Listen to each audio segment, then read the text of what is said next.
Hi friends, అందరూ ఎలా ఉన్నారు? ఇప్పుడు ఏ రెసిపీ చేస్తున్నానా అని చూస్తున్నారా? ఇది ఒక స్నాక్ రెసిపీ చేస్తున్నానండి. దాదాపుగా అన్ని ఇంట్లో ఉండే వాటితోనే ఆలూ టిక్కా చేస్తున్నాను. ఈవినింగ్ ఏ స్నాక్స్ చేయాలా అనే మీకు ఆలోచన ఎప్పుడన్నా వస్తే ఖచ్చితంగా ఈ రెసిపీని ట్రై చేయండి. చాలా సింపుల్గా అయిపోద్దండి. ఇంకా చెప్పాను కదా, ఇంగ్రీడియంట్స్ కూడాను దాదాపుగా మన ఇంట్లోనే ఉంటాయి. ఇవి పైన కొంచెం క్రిస్పీగా ఇంకా లోపల సాఫ్ట్గా ఉండి స్పైసీగా టేస్ట్ అయితే చాలా బాగుంటాయండి. టమాటో సాస్లో నంచుకొని తింటే ఇంకా బాగుంటుంది. ఇంకా లేట్ చేయకుండా వీడియోని డీటెయిల్గా చూసేయండి.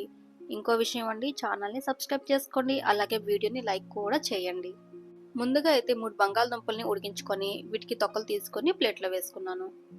ఇప్పుడు ఈ బంగాళదుంపల్ని చేత్తో కానీ లేదా ఫోర్క్తో కానీ దేంతో అయినా కానీ ఒక 70% వరకు మ్యాష్ చేసుకోవాలి.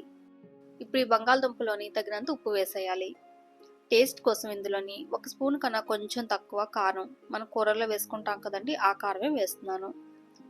సన్నగా తరిగిన 3 పచ్చిమిరపకాయలు, 1 స్పూన్ ధనియాల పొడి, 1/2 స్పూన్ జీలకర్ర పొడి, 1/2 స్పూన్ బ్లాక్ సాల్ట్, ఇంకా 1/2 spoon chaat masala. Black salt ఇంకా చాట్ మసాలా లేదనుకోండి, ఈ రెండింటిని స్కిప్ చేసేయండి. 3 స్పూన్లు కార్న్ఫ్లోర్, 2 స్పూన్ల మైదా, ఇంకా సన్నగా తరిగిన ఒక ఉల్లిపాయను వేసి కొంచెం కొత్తిమీర కూడా టేస్ట్ కోసం వేసుకొని వీటన్నింటినీ కూడా బాగా కలుపుకోవాలి. అయితే అన్ని బంగాళదుంపలకి కూడాను కార్న్ఫ్లోర్ ఇంకా మైదా అనేది ఒకలా పట్టదండి. బంగాళదుంపల్లో ఉండే స్టార్చ్ కంటెంట్ని బట్టి మైదా ఇంకా కార్న్ఫ్లోర్ అనేది పడుతుంది. కొంచెం ఎక్కువ కానీ లేదా కొంచెం తక్కువ కానీ పడుతుంది. మీరు ఏ బంగాళదుంపలు తీసుకున్నా కానీ కలుపుకున్న తర్వాత కన్సిస్టెన్సీ ఇలా వస్తే సరిపోతుంది. ఇలా కలిపిన తర్వాత ఒకసారి టేస్ట్ చూసుకొని ఉప్పు, కారం, మసాలాలు ఒకవేళ ఏమైనా సరిపోకపోతే వేసుకోవచ్చు. ఇప్పుడు దోశ పెనంలో కానీ లేదంటే మన దగ్గర ఏదైనా ప్యాన్స్ ఉంటాయి కదా, ఏదైనా తీసుకోండి. దాంట్లో ఇలా ఒక గరిటెడ్ ఆయిల్ వేసుకొని ఆయిల్ని వేడెక్కనివ్వాలి.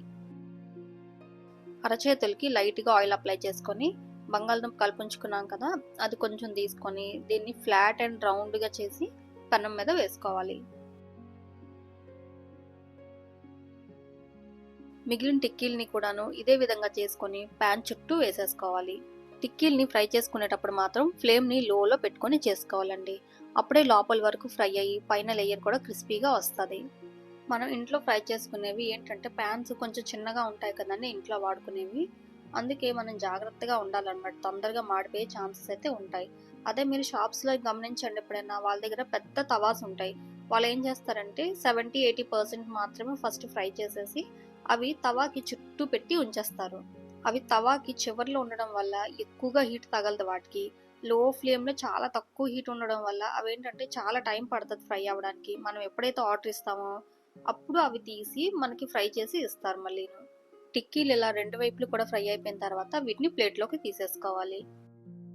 ఇప్పుడు ఈ వేడివేడి టిక్కీని ఇలాగే తినేస్తే చాలా బాగుంటాయండి. ఇంకా మీకు కావాలనుకుంటే టమాటా సాస్లో నంచుకొని తింటే టేస్ట్ అయితే ఇంకా అదిరిపోద్ది అనుకోండి. మీకు నచ్చిందండి ఈ రెసిపీ? మరి మీకు నచ్చితే ఈ వీడియోని మీ ఫ్యామిలీ మెంబర్స్కి ఇంకా మీ ఫ్రెండ్స్కి తప్పకుండా షేర్ చేయండి. అలాగే మర్చిపోకుండా ఈ ఛానల్ని సబ్స్క్రైబ్ చేసుకొని వీడియోని లైక్ కూడా చేయండి.